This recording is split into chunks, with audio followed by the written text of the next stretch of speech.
In the summer of 356 BC, in the ancient kingdom of Macedonia, a child was born who would change the course of human history forever. His name was Alexander, son of King Philip II, but the world would come to know him by a different title, Alexander the Great. From the moment he could walk, Alexander was different. While other children played games, he trained with warriors. While others learned simple lessons, he studied under Aristotle himself, one of the greatest minds in history.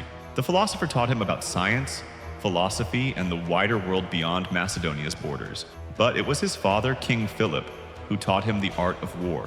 There's a famous story from Alexander's childhood that reveals his extraordinary character. A wild horse named Bucephalus was brought to the Macedonian court. This horse was so fierce that no one could tame it. Experienced riders tried and failed. King Philip ordered the horse to be taken away, but young Alexander, just 12 years old, stepped forward. He had noticed something the others hadn't. The horse was afraid of its own shadow. Alexander turned the horse toward the sun, calmed it, and mounted it.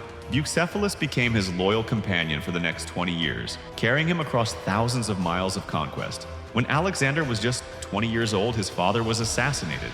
Suddenly, this young man found himself king of Macedonia. Many thought the kingdom would fall apart.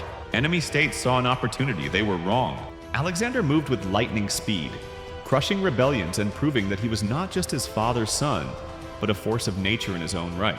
At 22, Alexander set out on the mission that would define his legacy. He led his army across the Hellespont into Asia, beginning a campaign of conquest that seemed impossible. His target was the mighty Persian Empire, the superpower of the ancient world, an empire that stretched from Egypt to India. The Persians had wealth beyond imagination, armies that numbered in the hundreds of thousands. Alexander's force was smaller, but it had something the Persians didn't: unity, discipline, and a commander who led from the front. At the Battle of Granicus, Alexander personally charged into the thick of enemy forces.